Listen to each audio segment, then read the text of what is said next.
cordial saludo a todas las personas que van a tener la oportunidad de ver este material. Mi nombre es Jason López Barrantes y quiero presentar el tema de daño agroambiental. Quiero también extender un especial agradecimiento al máster Daniel Araya González, quien me extendió la invitación por medio de la Unidad Académica de la Defensa Pública, a la cual le guardo mucho aprecio y mucho respeto por los años que laboré también como funcionario en esa oficina. En este caso, mi exposición la voy a basar en tres distintos escenarios. Quiero hablar un poco sobre los aspectos importantes de la responsabilidad agroambiental, a fin de poder situar un poco la base del tema sobre algunas conceptualizaciones y algunas teorías que han circulado alrededor de este importante tema. Además, quiero hablar un poco, o más bien identificar un poco la legislación en nuestro país que regula los distintos tipos de daño agroambiental que están inmersos en nuestro ordenamiento jurídico, con el fin de dar a conocer al menos estas regulaciones especiales que tienen una incidencia muy importante en los procesos agrarios. Como tercer apartado, deseo también explicar un poco las disposiciones especiales para la tutela del ambiente en el nuevo Código Procesal Agrario, especialmente cuál es el objetivo de estas reglas de conflictos ambientales, las bases también vinculadas a medidas cautelar y también verificar un poco algunas normas que tratan sobre los tipos de condena que se van a dar en este importante tema. Así las cosas, vamos a iniciar con la primera unidad titulada o subtitulada como aspectos importantes sobre la responsabilidad civil agroambiental. Para ello, es necesario tener un concepto de daño ambiental. Si bien es cierto, tenemos vasta doctrina y también jurisprudencia que nos ha conceptualizado lo que es daño ambiental. En esta charla solamente voy a hacer referencia a un concepto de la doctrina nacional, citando al profesor de Derecho Ambiental Mario Peña Chacón, donde establece que el daño, bueno, es una acción y una omisión, comportamiento u acto que es ejercido por un sujeto físico o jurídico, público o privado, que altere, menoscabe, trastorne, disminuya o ponga en peligro inminente y significativo un elemento constitutivo del ambiente, rompiendo con ello el equilibrio propio y natural de los ecosistemas. El concepto es bastante amplio y envuelve pues unas categorías de daños muy importantes y también la identificación de algunos agentes que puedan generar este daño y que pueden estar sujetos también a las reglas de la responsabilidad por daño ambiental.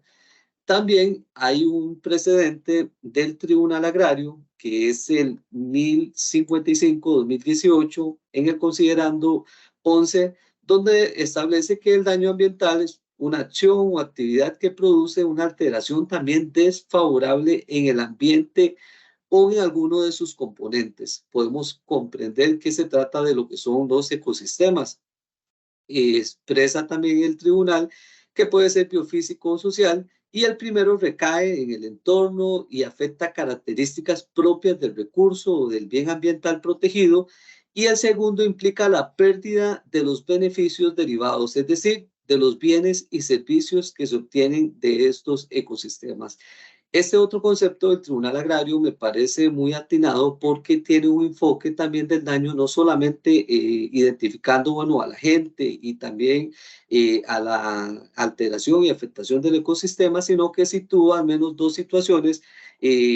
o categorías dentro de este concepto relacionados a lo que es el daño propiamente al entorno ambiental y también el daño que pueda sufrir para lo que son otros tipos de beneficios derivados de estos, tal es el caso de bienes y servicios como lo expresa este respetable tribunal.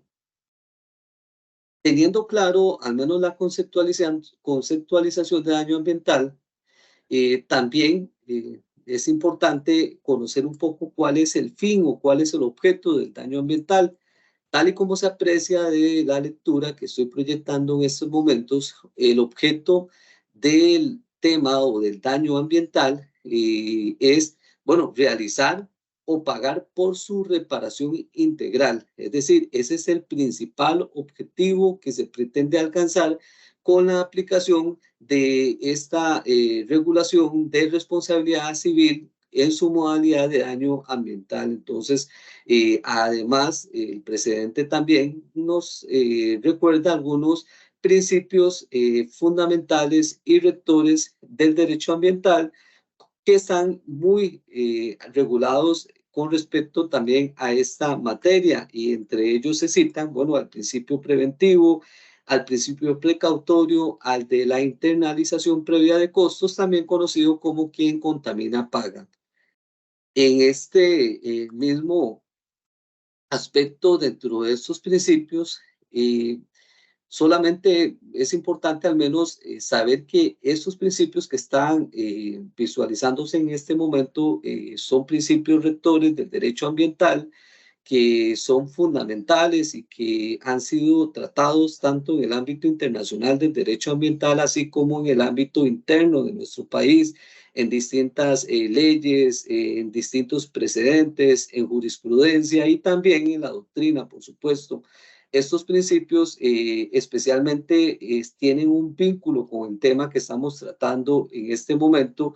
por los efectos y las consecuencias que puedan generar ese menoscabo al ambiente y a los ecosistemas. Los principios precautorio lo vemos muy de la mano, por ejemplo, en regímenes de medidas cautelares, cuando el juicio apenas está en su fase inicial o inclusive si se trata de una medida cautelar anticipada. También el principio, bueno, de quien contamina paga, que ha sido al menos comprendido de forma errónea en algunos momentos, pues se ha considerado por algunas personas que este principio lo que autoriza es a contaminar siempre y cuando se pague. Y en realidad ese no es el efecto del principio, según las disposiciones que la misma Corte Interamericana de Derechos Humanos nos ha indicado, así como la misma Sala Constitucional en nuestro país, sino más bien, bueno, repercute mucho también en ese régimen de indemnización cuando se genera un daño o bien cuando hay una actividad que genere un riesgo, y ese riesgo tiene que ser controlado con medidas por parte de los estados para evitar, por supuesto, este deterioro que es el que conlleva lo que es la afectación al ecosistema. El principio intergeneracional es un principio que podríamos decir que es algo más reciente, aunque ya hace algunos años la doctrina del derecho ambiental lo viene explicando, y nace a raíz de este concepto de desarrollo sostenible que se trató por allá en la Declaración de Estocolmo en 1974 y posteriormente en la Convención de Río de Janeiro, sobre ese fin de usar los recursos que tenemos, recursos ambientales que tenemos en este momento, pero preservando también estos recursos a las futuras generaciones. Entonces, efectivamente, si hay un uso inadecuado, abusivo, irrazonable de los ecosistemas, de los recursos naturales, esto también, aparte de generar un daño, va a generar una afectación a futuro para esas generaciones que también tienen ese derecho de disfrutar sobre lo que es el gozo y disfrute del medio ambiente como tal. Entonces, el principio intergeneracional también se ha visto vinculado a este tema del daño ambiental, especialmente porque el daño, una vez realizado, afecta, bueno, a la generación futura, pero también está afectando, perdón, a la generación actual, pero también está afectando a la generación futura. Entonces, son principios definitivamente que tienen un vínculo con este tema del daño ambiental, y atrás en la diapositiva anterior, el Tribunal Agrario también ya hizo al menos esa referencia. Ahora bien, el tema de la responsabilidad civil ambiental, bueno, hay que tomar en cuenta y sobre la teoría general de la responsabilidad civil, al menos de la forma en que está regulada en nuestro ordenamiento jurídico. Recordemos que tenemos, bueno, un sistema, un régimen de responsabilidad civil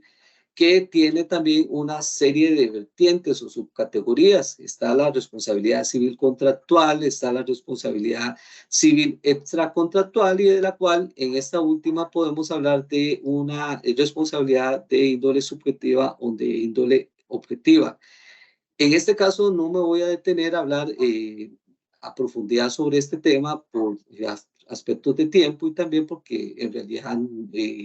el enfoque al menos de la ponencia es sobre el daño ambiental, pero sí es importante al menos generar la reflexión de que para poder comprender toda esta teoría del daño ambiental, definitivamente tenemos que tener claras esas bases tradicionales y generales de la responsabilidad civil. Ahora bien, en este esquema ustedes pueden visualizar también al menos la forma en que la doctrina y también la jurisprudencia han establecido esta categorización de la responsabilidad civil en el ámbito ambiental. Podemos ver algunas denominaciones, conceptualizaciones que se le han dado a cada uno de estos y vamos a tratar de explicarlos un poco. En el primer punto hablamos del daño ambiental que ha sido establecido como el daño puro o también como el daño propio. En este caso del daño puro, el daño propio es el daño propiamente sobre el ambiente y también se le ha denominado como daño ambiental o daño colectivo o también daño ecológico. Es decir, cuando estemos hablando de cualquiera de estas asignaciones conceptuales que se le han dado, estamos hablando de lo mismo, es decir, del daño al ambiente propiamente y se refiere al daño per se en este caso, porque este es el origen del daño ambiental, la afectación directamente al ambiente que se está dando en detrimento de los recursos naturales y los ecosistemas. Sin embargo, también la doctrina y la jurisprudencia han establecido una categoría dentro de este régimen de responsabilidad ambiental denominado el daño impuro o daño a través del ambiente o daño individual, que este tiene un enfoque especialmente cuando el daño ambiental puro ha también afectado individualmente a un sujeto en particular y ha menoscabado su patrimonio y por ello también tiene derecho a la responsabilidad o la indemnización por responsabilidad civil ambiental. Entonces, esta categoría de daño impuro o daño impropio o daño a través del ambiente o individual, bueno, tiene también su base en las reglas de la responsabilidad civil tradicional, que eran las que yo mencionaba ahorita. A manera de ejemplo, bueno, la doctrina, y citando a la profesora Gloria Amparo Rodríguez de la Universidad del Rosario en Argentina, ella nos ha establecido en algunas de sus obras sobre esta temática de daño ambiental, de que la responsabilidad civil, bueno, se deriva a través de lo que es el ámbito contractual y extracontractual. Podría pensarse que a nivel contractual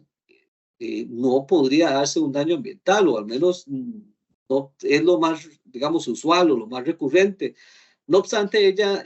no desacredita esa posibilidad y haciendo, bueno, un poco el análisis de este pensamiento de la profesora Gloria Amparo, bueno, efectivamente podríamos tener una situación contractual que pueda producir un daño, por ejemplo, un contrato de arrendamiento donde la parte que se está explotando el fondo agrario puede hacer un uso inadecuado de recursos naturales vinculados a este contrato y de esa forma pueda generar al menos una especie de responsabilidad también. O podemos citar ejemplos también donde se haya establecido una cláusula de naturaleza ambiental dentro del contrato y la cláusula pueda también generar algunos incumplimientos que puedan derivar también a lo que es esta especie de daño. A nivel del régimen de responsabilidad extracontractual, sí es importante también indicar lo dicho por la profesora Gloria Amparo Rodríguez y que ha seguido muy de cerca también nuestra jurisprudencia y nuestra doctrina, de que es lo usual, es decir, normalmente los conflictos ambientales que están en los estrados de las distintas sedes jurisdiccionales que conocen el tema, son la mayoría de asuntos que están siendo al menos demandados y de los cuales los tribunales han venido a establecer, obviamente, algunas resoluciones cuando se trata de esa responsabilidad civil de índole subjetivo o de índole objetivo. Un poco de lo que estaba comentando ahorita sobre algunas reflexiones de la profesora Gloria Amparo Rodríguez, que fueron las que expliqué anteriormente y que se pueden observar al menos ahorita en la presentación, donde ella hace ese análisis del daño puro y del daño impuro,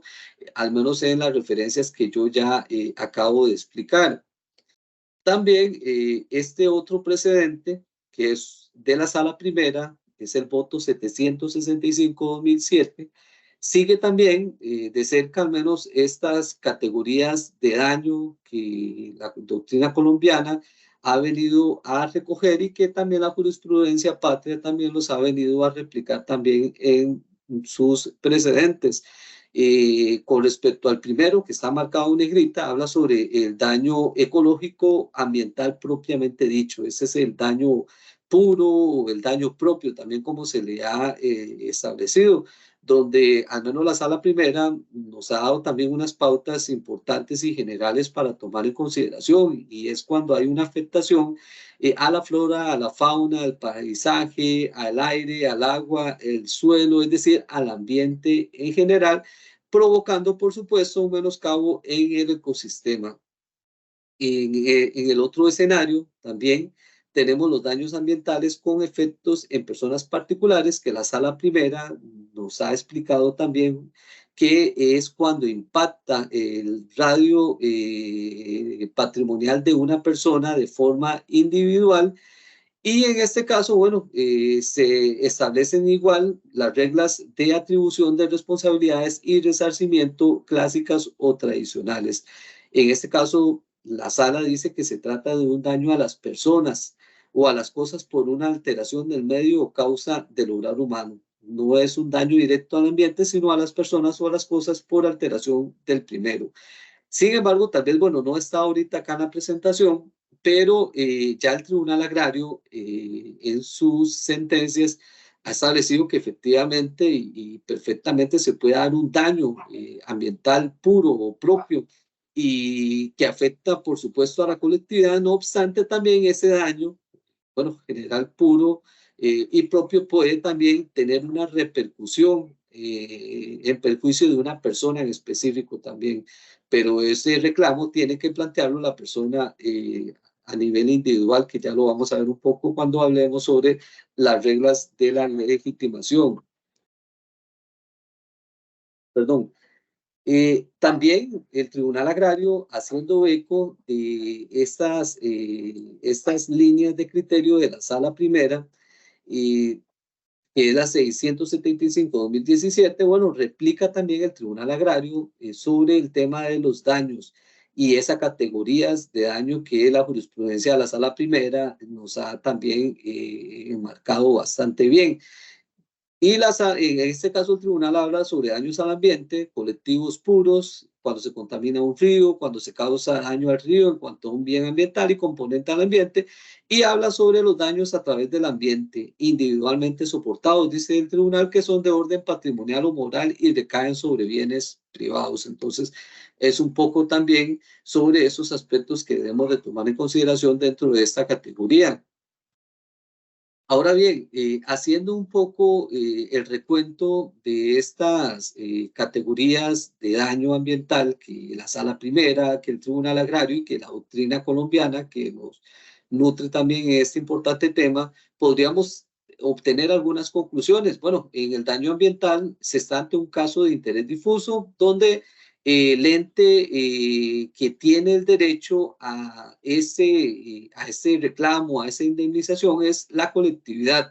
estén o no estén organizados bajo las reglas del interés difuso que la Sala Constitucional, desde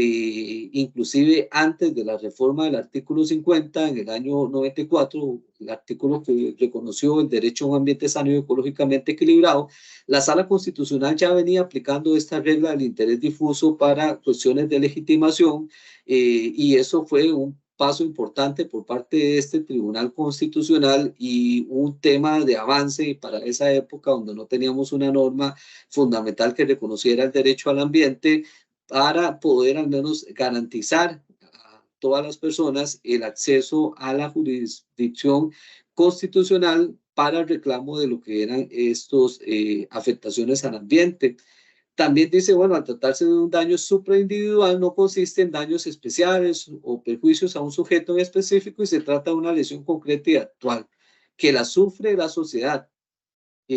También, bueno, no es posible configurar sumas de porciones específicas si son categorías o clases de sujetos vinculados por alguna situación en particular. En el otro escenario, donde observamos el daño ambiental a través del ambiente, el impuro, el impropio, el individual, como le llama la doctrina, aquí recae a favor de un sujeto, puede darse una indemnización tomando en cuenta el daño, así como el perjuicio, se aplican las reglas de la responsabilidad civil y según la doctrina, y esto lo obtuve de la obra de la profesora Gloria Amparo Rodríguez sobre daño ambiental, dice que debe ser cierto, inmediato y directo, es decir, tiene que demostrarse nexo causal y tiene que ser antijurídico, es decir, intolerable. De hecho, en este último apartado, la profesora Rodríguez indica que el tema de la antijuricidad en materia de daño ambiental, bueno, tiene una pauta muy importante a seguir. Es decir, no es cualquier daño el que va a generar al menos la indemnización propiamente dicha, sino tiene que ser un daño donde la persona o el sujeto ya esté, digamos, o no esté en esa capacidad de tolerancia. Es decir, ya se volvió una situación completamente intolerable y a partir de ahí eso es lo que ya comienza a producir daño y consecuentemente la indemnización y que la parte reclame de forma individual. Entonces es un aspecto también a considerar con respecto a la lectura de la profesora Rodríguez. Ahora bien, siguiendo un poco estos aspectos generales del daño ambiental o la responsabilidad civil también ambiental,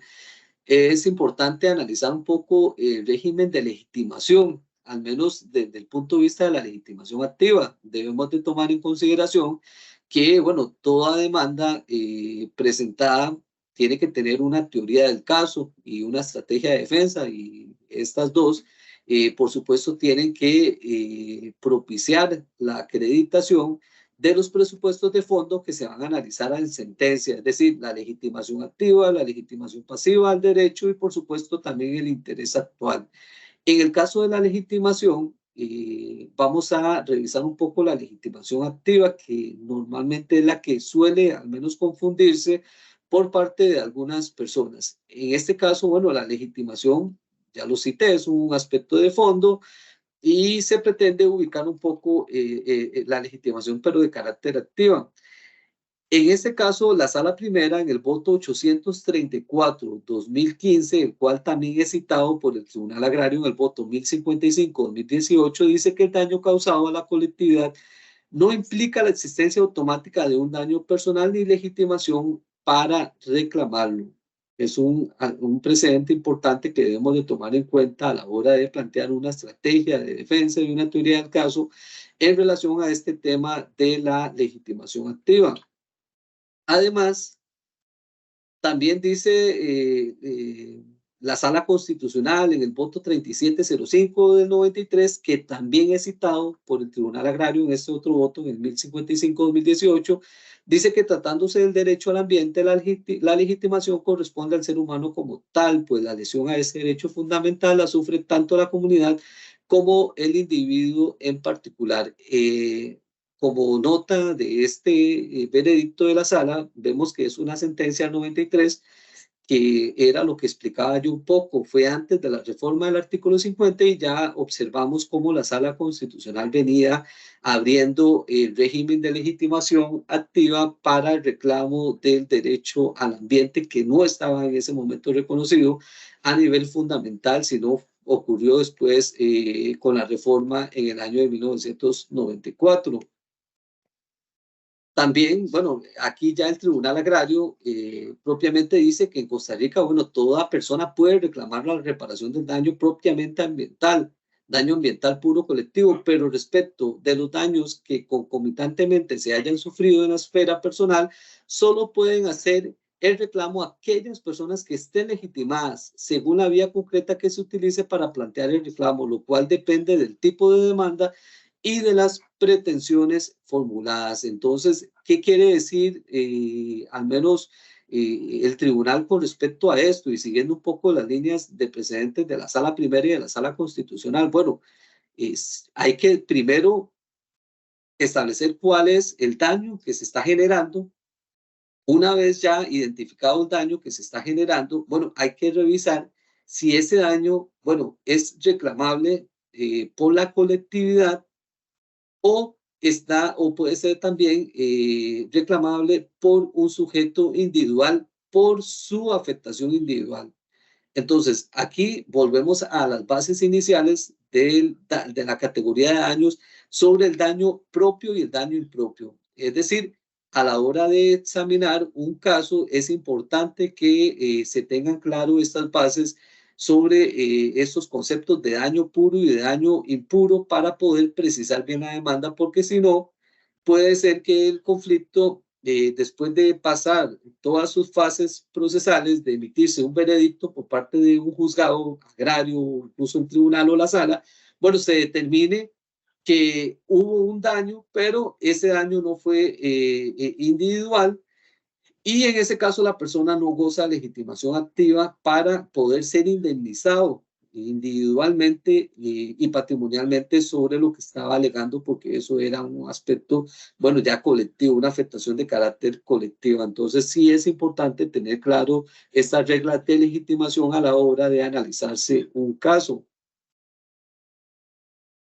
Además, bueno, en efecto, bueno, la posibilidad de accionar en su nombre para pedir una indemnización propia sobre el daño particular, como un accionar en nombre de una colectividad para pedir el daño de carácter colectivo.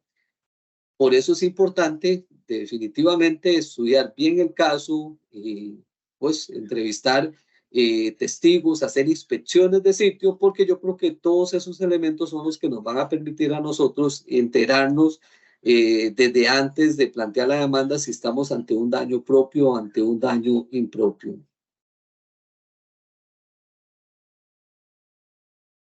Además, me parece importante citar un poco los tipos de solución que la sala primera nos ha dicho que pueden darse ante un daño como tal o daño ambiental. La sala establece tres situaciones. Voy a presentarlas para explicar cada una de ellas. La primera situación, la sala dice que, bueno, para poder efectivamente atacar un tema de daño ambiental, tenemos un primer estadio de carácter preventivo y es a través del procedimiento cautelar. Debemos de tomar en consideración que las medidas cautelares se derivan principalmente del derecho de la tutela judicial efectiva, en la cual la Sala Constitucional ya ha explicado bastante cómo debe de extenderse, comprenderse y aplicarse este derecho de tutela judicial efectiva. Entonces, la Sala Primera, siguiendo, bueno, pues esas pautas también de la jurisprudencia constitucional, cuyo efecto es vinculantes, nos dice que es una forma de prevenir el daño y permitir la recomposición del ecosistema. De hecho, a mí me parece que nuestro país es un país con mucho avance científico en materia del proceso cautelar, porque he observado y he leído muchas sentencias de los tribunales contenciosos, de la misma sala constitucional y también de los mismos tribunales agrarios, donde han aplicado el régimen cautelar preventivo para evitar un daño o de cierta forma para permitir la recomposición del ecosistema. Esto lamentablemente no sucede en otras partes del mundo. De hecho, en una conferencia que se dio por parte de la Universidad de Jaén en España,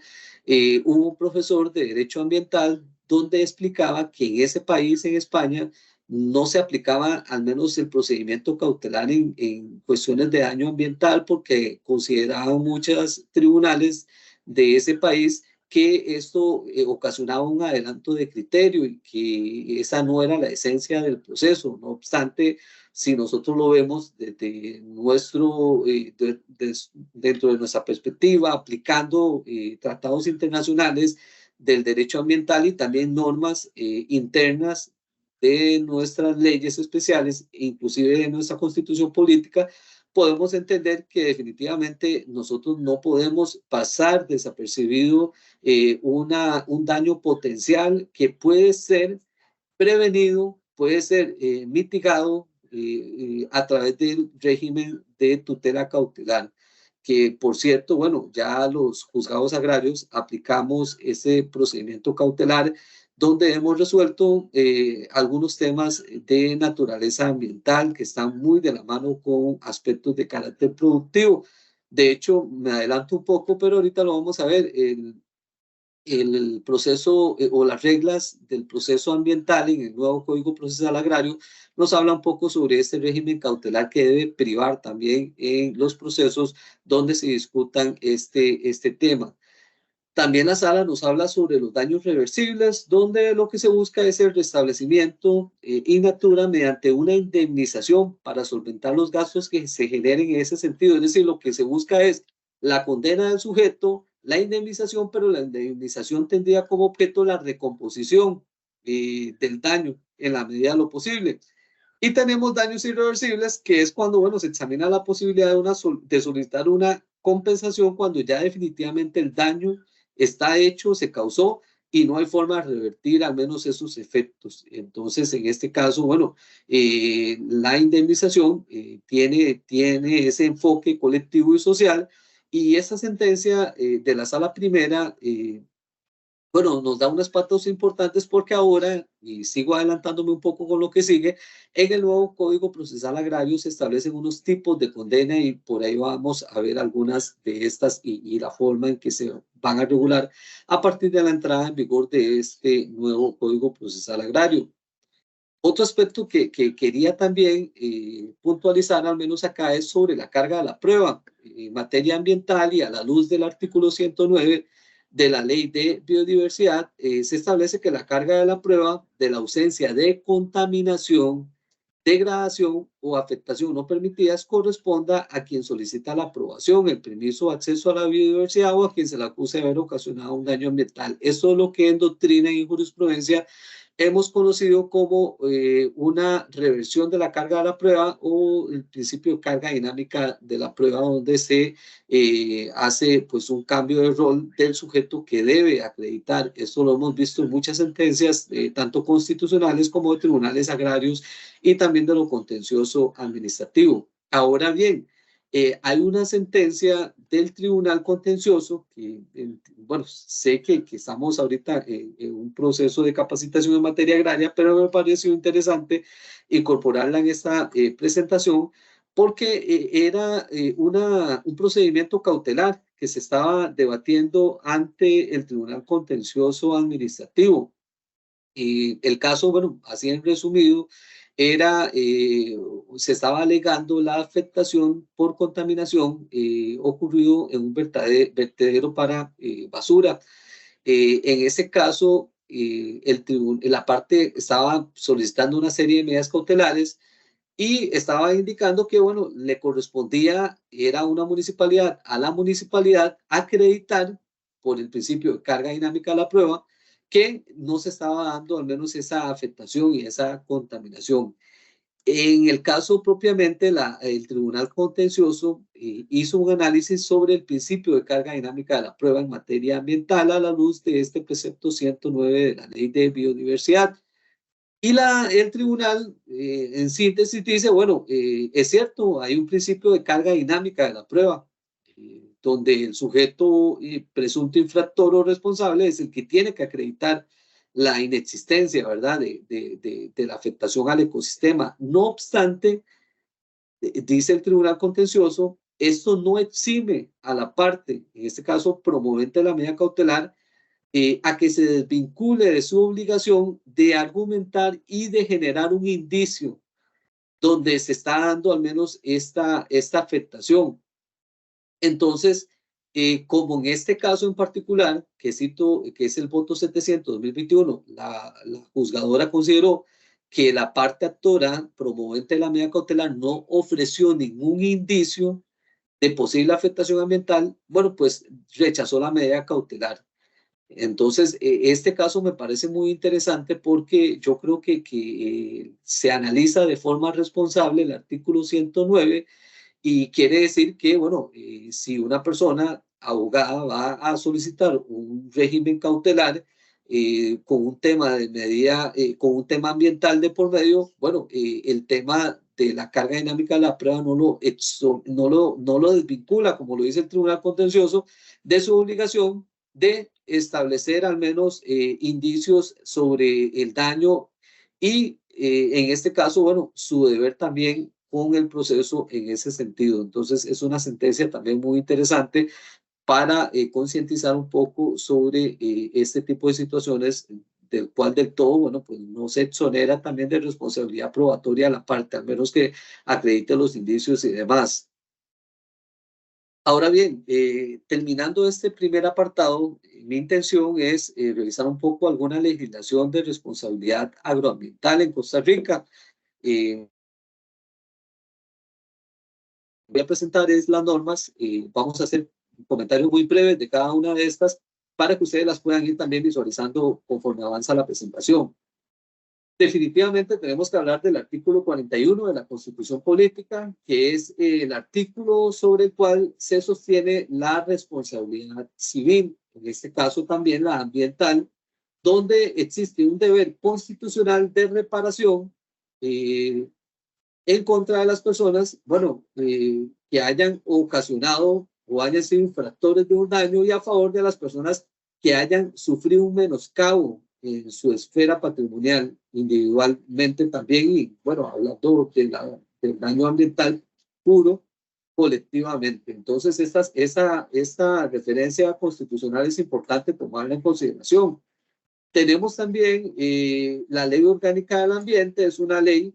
bastante general y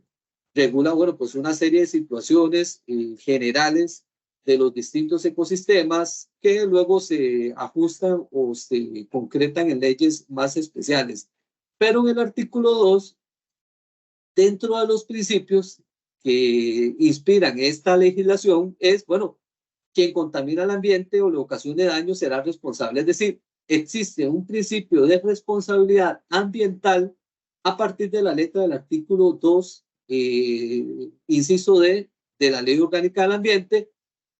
ajustados especialmente también a leyes especiales, que ahorita vamos a ver algunas, y a convenios internacionales también con respecto a esta temática. Además, el artículo 66 establece la responsabilidad del tratamiento de los vertidos, donde establece que, bueno, en este caso, el manejo y aprovechamiento de aguas susceptibles de producir contaminación, bueno, genera también responsabilidad. En este caso, se establece que la autoridad competente tiene que determinar mediante tecnología y en los plazos necesarios para aplicarla. Es decir, bueno, tenemos un régimen también de responsabilidad en la letra del artículo 66 con referencia a lo que son los vertidos. Y el artículo 98 también nos habla sobre la imputación del daño. Y en esta letra de este precepto legal es importante, bueno, extraer lo siguiente. Se condena o genera daño y responsabilidad tanto la acción como la omisión. Es decir, estamos ante un escenario completamente también interesante. Es decir, el actuar y el omitir también es causante del daño. Y también la norma nos establece, bueno, los tipos de sujetos, que son personas físicas y también personas jurídicas. Es decir, tenemos también una imputación en contra también de estos dos sujetos, sean físicos o inclusive sean jurídicos. Ahora bien, sobre la responsabilidad de los presuntos infractores, es una norma bastante extensa, pero podemos al menos precisar que, bueno, estamos hablando de la responsabilidad nuevamente que pueda causar la persona física o jurídica en el ámbito, bueno, civil, y también habla sobre un régimen de solidaridad por la responsabilidad de daños y perjuicios también que se puedan causar por la violación o el menoscabo, afectación, deterioro o desaparición de lo que son ecosistemas o también recursos naturales. También dice que responderán los titulares de las empresas o las actividades donde se causen los daños, ya sea por acción u omisión, es decir, replica un poco y extiende también la responsabilidad sobre profesionales y funcionarios públicos que suscriban una evaluación de impacto ambiental en contra de las disposiciones legales o las normas técnicas imperantes o no den el seguimiento al debido proceso y de esa forma generen este daño. Por eso vemos que es una norma bastante importante como para situar al menos algunas reglas de la responsabilidad de carácter general en esta ley orgánica y los sujetos que pueden ser también responsables y presuntos infractores. Tenemos también, por otro lado, la ley forestal. La ley forestal en el artículo 57 establece también un régimen de infracciones que inicialmente se habla también en el ámbito del derecho penal. Aquí es importante, bueno, tomar en consideración algo que no lo cité. El artículo 108 de la Ley de Biodiversidad establece que los temas ambientales en donde haya un acto administrativo o bienes de dominio público, inicialmente le corresponde a la jurisdicción de lo contencioso administrativo. Los conflictos ambientales entre sujetos de derechos privados, donde no media acto administrativo ni bienes de dominio público, le corresponde a la jurisdicción agraria y también dice que las cuestiones de infracción a la ley penal le corresponde a los tribunales penales. Entonces, en este caso, el artículo 57 inicialmente habla sobre la constitución de delitos, que por supuesto esto sería de naturaleza penal y sería ante estrados judiciales de la jurisdicción penal donde se resolvería. Pero en este caso del artículo 57,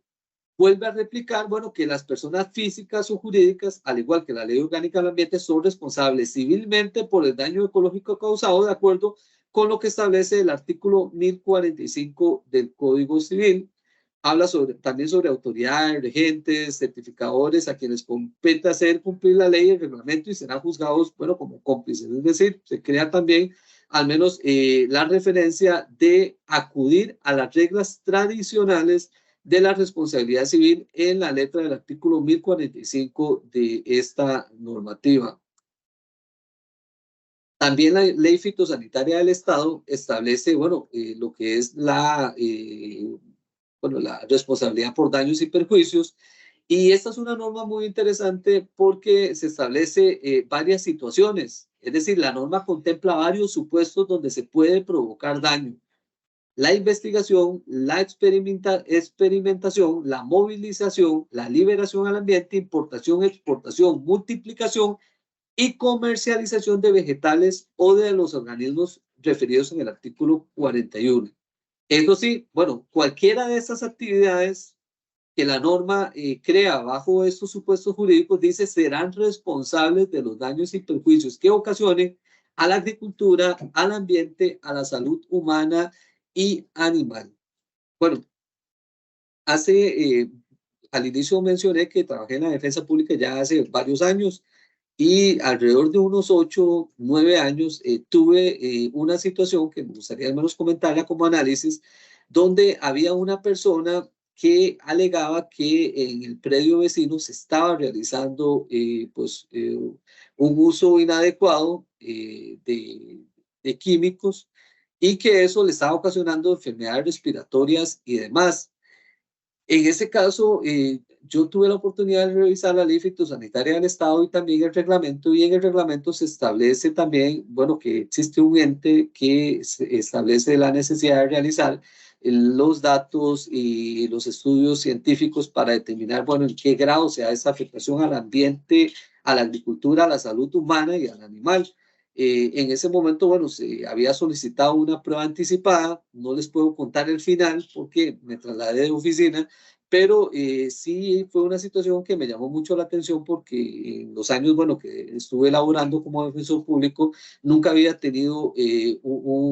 digamos, un caso de esta magnitud y me pareció bastante interesante y por ahí descubrí también esta ley fitosanitario y este régimen de responsabilidad. Entonces yo creo que es importante al menos tener el conocimiento de esta norma para eventualmente, bueno, si se tiene una situación, poder abordarla de la mejor manera. También la ley de uso, manejo y conservación de suelos establece que toda actividad que implique riesgo de contaminación de los suelos, bueno, debe basarse en una planificación que evite o minimice el riesgo de la contaminación del recurso. No voy a leer los siguientes artículos, pero también en mis años donde laboré en la defensa pública también, pude observar muchos conflictos, bueno, muchos no, algunos conflictos donde personas que eran dueños de fincas llegaban a la oficina y decían que es que a metros más abajo resulta que cada vez que llovía el agua se salía a la calle y destruía el camino y no podían pasar, no podían, digamos, primero acceder a su fondo donde normalmente tenían su vivienda y además no podían transportar la producción que estaban procesando en ese momento. En esa oportunidad también inicialmente estuve haciendo lectura y estudio de la ley de aguas, pero también en ese momento, bueno, pude también identificar que en esta ley de uso, manejo y conservación de suelos se establece también un régimen de responsabilidad sobre propietarios, arrendatarios, poseedores de tierras, en la obligación de prevenir la degradación de los suelos que puedan ser causadas por las aguas, es decir, no hay un adecuado tratamiento de las aguas dentro de sus fondos y dice que para lo cual deberá aplicar todas las prácticas que aumenten la capacidad de infiltración. Esta obligación se extiende también a la de prevenir o impedir la contaminación de acuíferos o aguas subterráneas. Bueno, en ese momento, bueno, del análisis que yo había hecho en su oportunidad, bueno, y revisando, porque ya fue de verdad que hace unos tal vez 10 años, tuve la oportunidad de revisar, o un poco menos tal vez, tuve la oportunidad de revisar que en realidad, bueno, había un incumplimiento de la ley desde la perspectiva obviamente de un caso no planteado en el momento, principalmente porque se estaba, el cauce de las aguas, su mal tratamiento, estaba generando degradación de suelos y también estaba provocando deterioro en caminos. Y la ley por ahí habla también un poco sobre estos y también el reglamento, entonces al menos es importante también identificar esta norma, la ley de uso, manejo y conservación de suelo, estas normas y revisar también el reglamento que tiene situaciones tal vez más específicas que le dan más cuerpo, al menos a estas tres normas. La ley de cercas divisorias y quemas en el artículo 5 establece, bueno, que en todo caso el que hiciere quemazones debe pagar daños y perjuicios que a causa del fuego se ocasionen. Esta ley o el artículo ha sido ya llevado a la sala constitucional porque se considera, bueno, por parte de las personas que han promovido las acciones,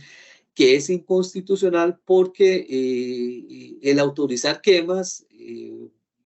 directamente genera efectos en el cambio climático y una alteración al clima y eso obviamente genera también responsabilidad por la afectación que pueda darse en contra de las personas. Sin embargo, la Sala Constitucional, en votos de mayoría, no han sido votos unánimes, ha establecido que la norma es constitucional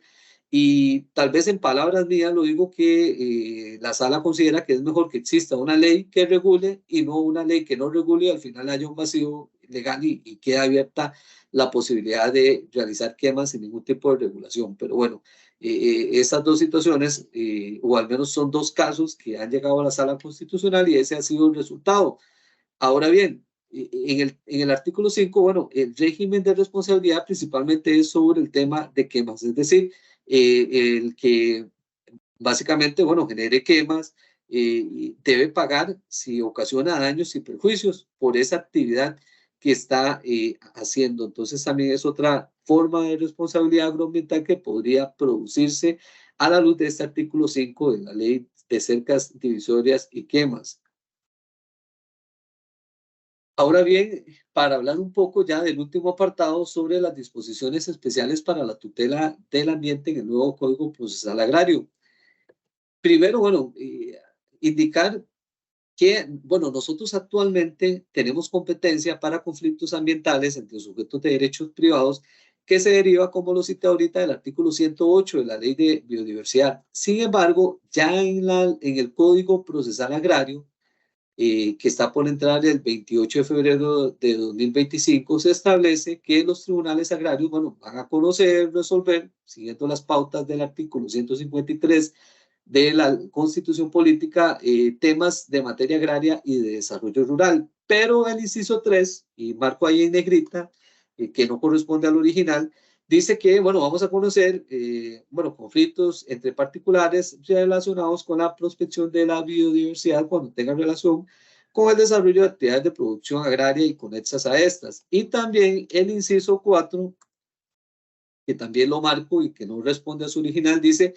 que también vamos a conocer la prevención, la restauración e indemnización de daños causados por las actividades agrarias, así como aquellas que impacten tales actividades. Es decir, tenemos competencia ahorita en una ley especial, ley de biodiversidad, pero ya ahora sí en nuestra materia, a partir de que el código ya entre en vigor, vamos a tener ya la competencia clara, exclusiva y legal sobre estos temas, ¿verdad? Ahora bien, bueno, haciendo un recuento sobre las normas que regulan proceso, vamos a ver, algunos le llaman el proceso ambiental preferente. He visto que se le ha dado al menos esa asignación, pero hay otras personas que consideran que en realidad no es un proceso especial preferente, sino son reglas que se aplican a conflictos ambientales. Bueno, indistintamente como la persona le quiere llamar, al final, bueno, efectivamente estamos ante una situación con un régimen jurídico procesal especial para la tramitación de conflictos de carácter ambiental que tienen asidero desde la letra del artículo 282 hasta los 290 del Código Procesal Agrario. Ahí está la entrada en vigencia. Estas normas tienen como fin que los tribunales agrarios, bueno, conozcan las controversias entre particulares relacionados a la biodiversidad, donde no medie un acto administrativo ni del dominio público. Y mientras no exista una jurisdicción ambiental. De hecho, esto es como una réplica del artículo 108 de la Ley de Biodiversidad. Hay algunos criterios que son, digamos, que no son pacíficos entre el Tribunal Agrario y la Sala Primera, porque el Tribunal Agrario, bueno, ha tenido algunas resoluciones donde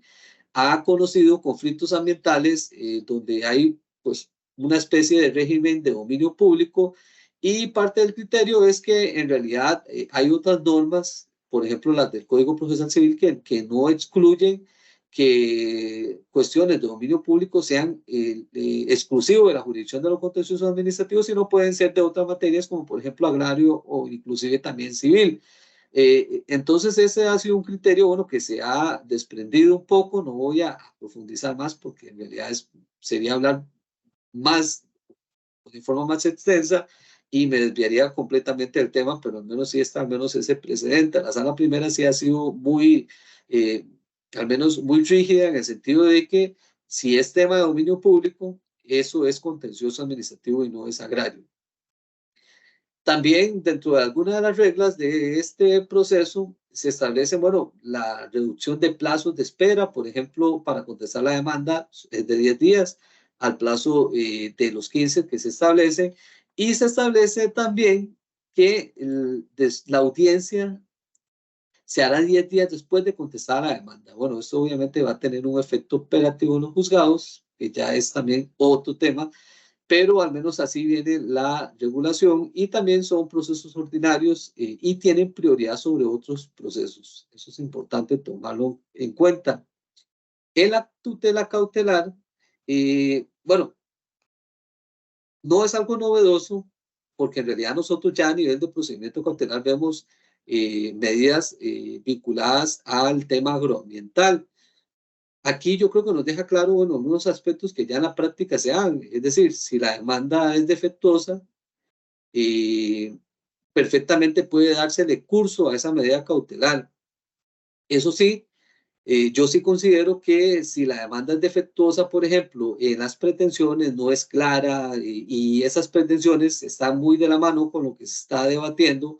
con respecto a la cautelar en el ámbito del supuesto daño agroambiental, bueno, yo creo que ahí sí podría haber una excepción a esta regla de la demanda defectuosa y a la no tramitación del proceso cautelar. Bueno, garantía de cualquier tipo, dineraria o no dineraria, hay una oficiosidad probatoria, es decir, si el juzgado, quien es el que conoce en primera instancia el caso, considera que para resolver la medida cautelar tiene que solicitar pruebas, lo puede hacer sin ningún tipo de restricción, porque recordemos que estamos de frente ante un problema ambiental que, de acuerdo al artículo 50, bueno, el Estado debe velar por la protección del derecho al ambiente. También, bueno, aplicamos un poco la regla del principio precautorio, donde dice que la falta de certeza no debe ser motivo para no adoptar la cautelar. Entonces, también recogemos un poco esos principios de la Convención de Río de Janeiro y que sean al menos ya tratados en nuestros tribunales agrarios desde hace muchísimos años.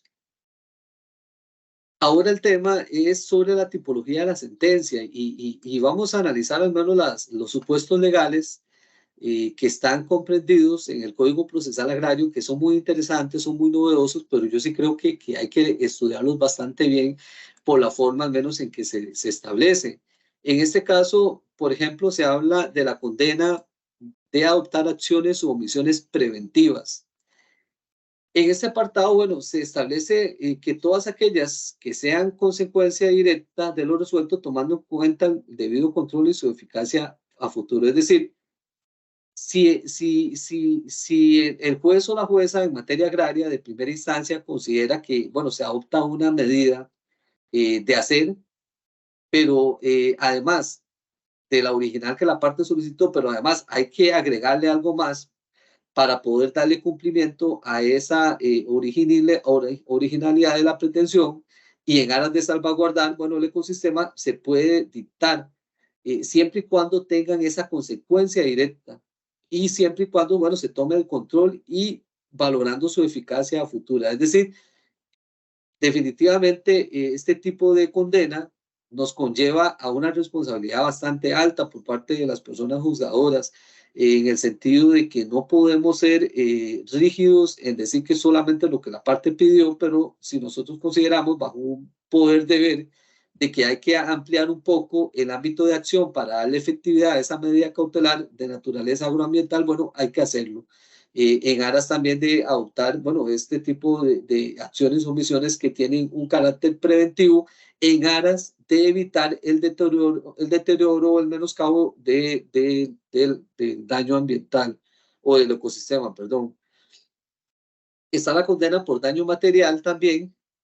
que habla sobre la recomposición y reparación del ambiente siempre y cuando sea posible. Es decir, estamos bajo esa tipología que la sala primera nos dijo y que yo mencioné en diapositivas atrás sobre el tema de la reversión. Es decir, si es posible, digamos, recomponer el ambiente, restaurarlo, vamos a adoptar medidas reversibles siempre y cuando sea posible porque en caso de que no se pueda, bueno, pues evidentemente no podemos tener esta posibilidad de reversión. Además, aquí yo considero que la información científica es relevante para la decisión, es decir, durante la fase de prueba, de ofrecimiento, de recabación y de análisis también, que es el ciclo de la prueba científica va a tener un rol muy importante en este tipo de procesos. ¿Por qué? Porque al tratarse con temas tan técnicos desde el ámbito del derecho ambiental, que es una disciplina bastante también compleja, es importante que los abogados, las abogadas, las personas juzgadoras, inclusive las partes, bueno, se involucren con la prueba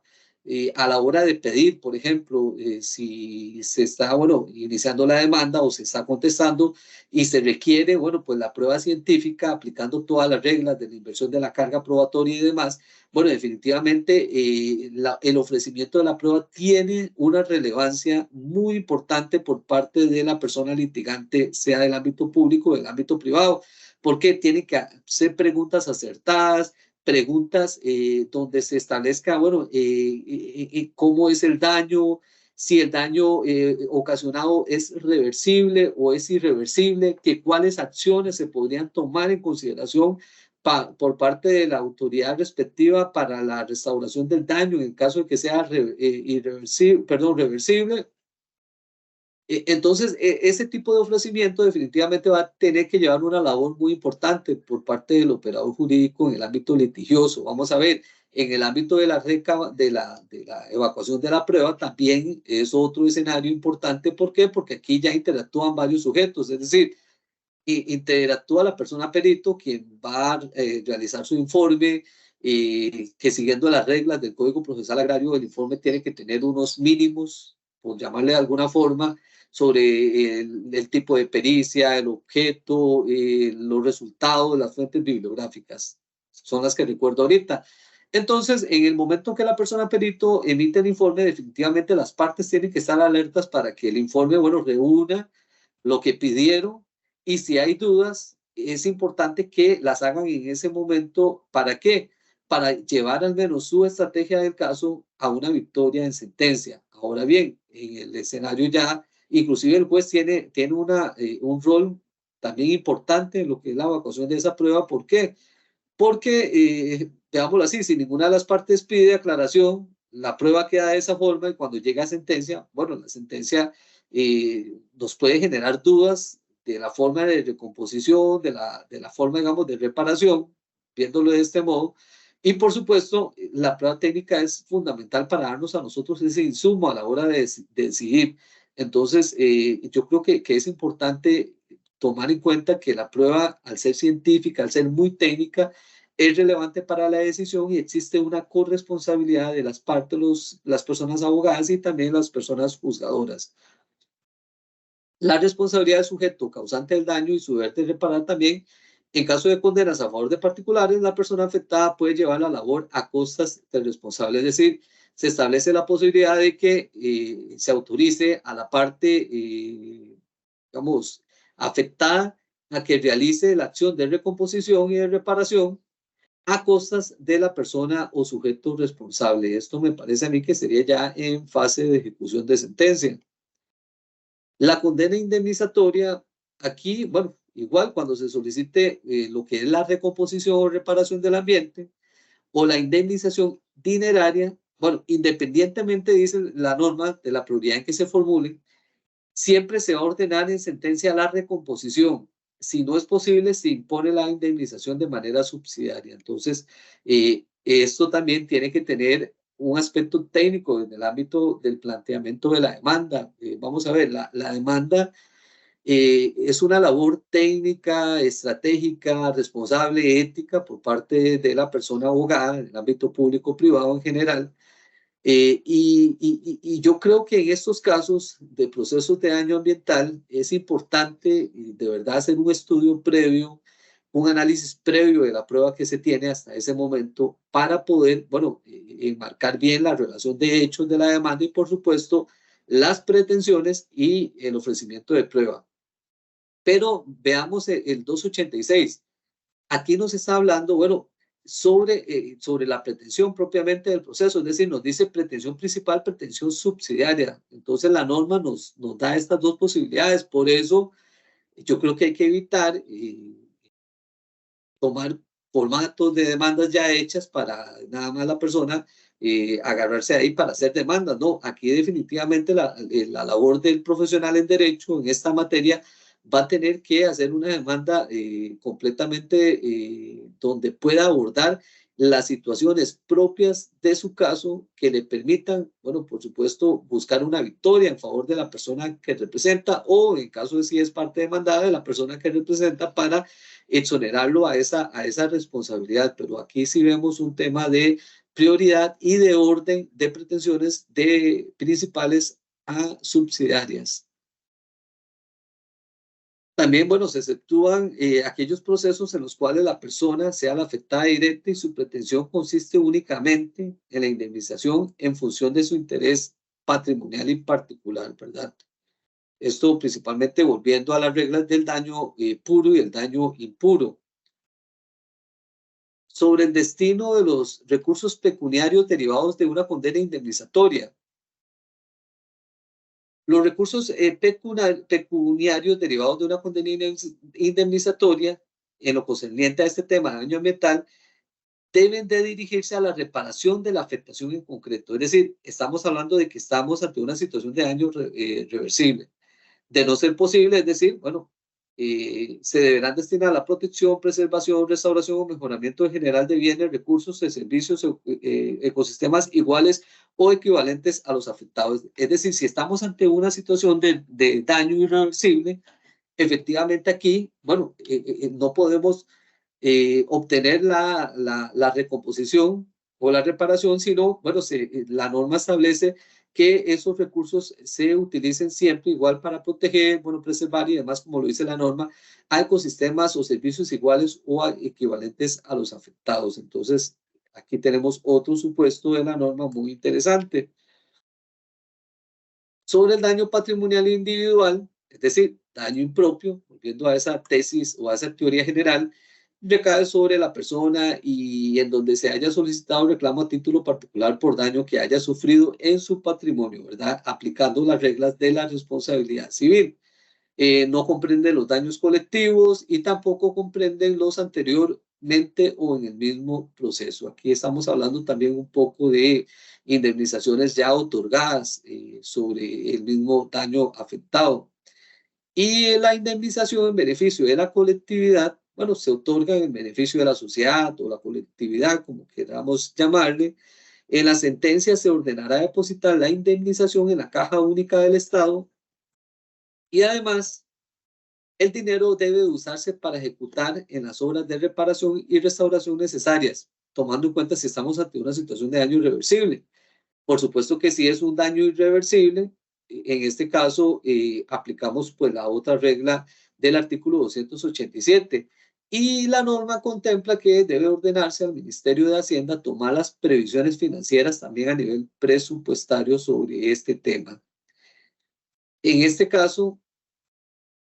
como órganos de fiscalización que también nos expresa el Código Procesal Agrario, es importante porque hay una novedad también de carácter procesal, donde se establece que, bueno, la sentencia que ponga una condena por daño colectivo, debe indicar cuáles serán los órganos de fiscalización encargados de controlar que se cumpla efectivamente lo ordenado para prevenir, proteger o restaurar los daños al ambiente. Entonces, en este caso, bueno, si estamos ante contaminación de ríos o corta ilegal de árboles en zonas que tienen un valor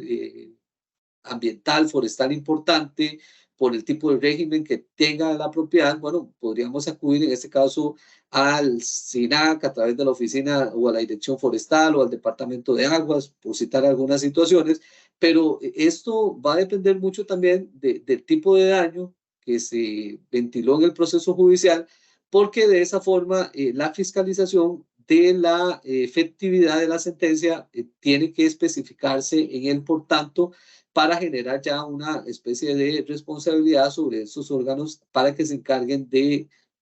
fiscalizar y vigilar de cierta forma que se esté cumpliendo con lo ordenado. Entonces, es otra novedad que trae el código que es importante también tomarla en consideración a la hora del planteamiento de una demanda para efectos de saber, bueno, cuáles son los entes u órganos competentes a nivel administrativo para poder lograr al menos esta fiscalización. También el órgano ejecutor podrá requerir periódicamente a los órganos informes de los avances de la ejecución y puede emitir recordatorios también cuando se dé una situación de tardanza o de una omisión o para tomar medidas legales pertinentes. Entonces vemos cómo va a haber, en la fase de ejecución de sentencia, vamos a ver cómo va a haber siempre un proceso ambiental con mucho activismo por parte de los órganos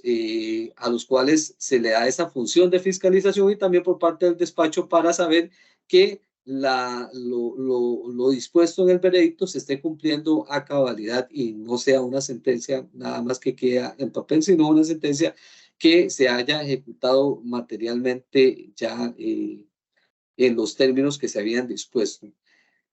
Reflexiones finales sobre todo este tema. Bueno, definitivamente la tipología de daño ambiental tiene unas variables muy propias que debemos de tomar en consideración al momento de plantear una demanda, de estudiar un caso o de dictar una sentencia. Es importante conocer bien, bueno, la conceptualización, las categorías y los tipos de daños que se pueden dar. Además, es importante siempre revisar la prueba y saber hasta qué punto soy yo el responsable de la prueba y de la acreditación, tomando en cuenta también el principio de carga probatoria, pero a la luz de lo que hablamos ahorita de esta sentencia del Tribunal de lo Contencioso, donde establecía la necesidad de un indicio por parte del sujeto actor a la hora de solicitar medidas cautelares ambientales. Además, bueno, es importante conocer y saber que tenemos legislación especial con situaciones de daños de carácter agroambiental, como las que están en la ley de cercas, en la ley fitosanitaria, en la ley de uso, manejo y conservación de suelos, ley orgánica del ambiente, ley forestal, porque esto nos va a dar unas pautas específicas sobre el tipo de daño y los supuestos jurídicos que comprenden cada una de estas normas y finalmente saber que estamos cercanos a la entrada en vigencia de un código procesal agrario que regula o establece unas reglas especiales para la tramitación de los conflictos judiciales y de esa forma estas reglas van a impactar mucho la dinámica del litigio, la dinámica del proceso y por supuesto es importante tener claro los tipos de condena para efectos de el planteamiento de la demanda, cómo pedir, saber pedir, y de esa forma también para efectos de la sentencia. En ese caso sería de mi parte. Muchas gracias por su atención.